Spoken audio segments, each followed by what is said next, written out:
আসসালামু আলাইকুম, সবাইকে স্বাগতম।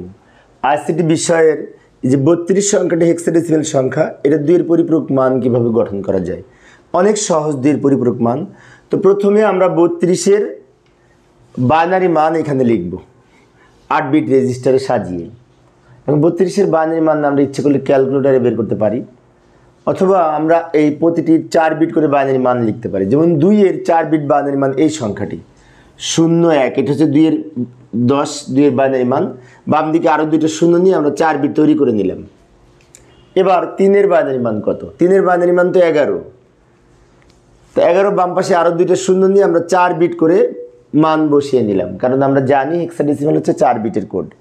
সেজন্য 2-এর সমতুল্য বাইনারি মান এই সংখ্যাটি 4 বিট বাইনারি মান, আর 3-এর সমতুল্য 4 বিট বাইনারি মান এই সংখ্যাটি।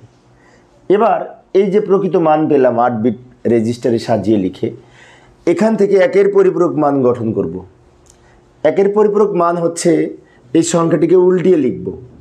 যেমন উপরে যদি 0 থাকে, 0-এর পরিবর্তে 1 হবে, 1-এর পরিবর্তে 0 হবে, 0-এর পরিবর্তে 1 হবে, 1-এর পরিবর্তে 0 হবে, 0-এর পরিবর্তে 1।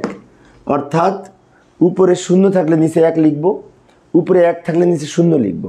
এইভাবে উল্টিয়ে লিখে যে মান পাবো ওটাকে বলা হয় 1-এর পরিপূরক মান। এবার এই 1-এর পরিপূরক মানের সাথে আমরা 1 প্লাস করব, প্লাস করে এইখানে যে সংখ্যাটি পাবো সেটাকেই কিন্তু 2-এর পরিপূরক মান বলা হবে।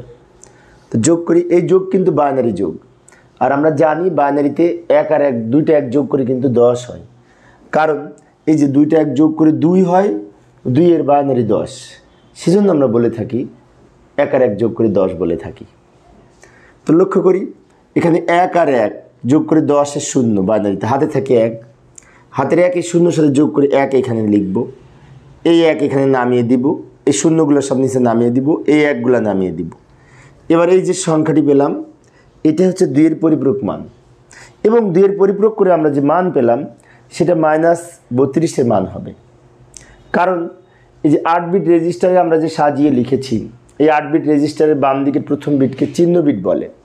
চিহ্ন বিট যদি 0 হয় সংখ্যাটি পজিটিভ সংখ্যা হয়, প্লাস সংখ্যা হয়, আর চিহ্ন বিট যদি 1 হয় তাহলে সেটি নেগেটিভ বা মাইনাস সংখ্যা হয়। তো এইভাবে 2-এর পরিপূরক মান গঠন করতে পারি। তো প্রিয় শিক্ষার্থী বন্ধুরা, আমার এই অঙ্কটি যদি তোমরা বুঝে থাকো, অনুরূপ একটি অঙ্ক আমি যে উপস্থাপন করলাম 33 সংখ্যাটিকে 2-এর পরিপূরক মান কীভাবে গঠন করা যায়, 4 বিট করে বাইনারি মান বসিয়ে আমি যেভাবে করেছি ওইভাবে আশা করি তোমরা পারবে। তো উত্তর কত হবে কমেন্টসে জানালে খুশি হব। তো প্রিয় শিক্ষার্থী বন্ধুরা, আমি অবশ্য অল্প অল্প করে ছোট ছোট করে আলোচনা করি যাতে শিক্ষার্থীরা বোরিং ফিল না করে। পরিশেষে সবাই ভালো থাকবে এবং সুস্থ থাকবে এই কামনায় খোদা হাফেজ।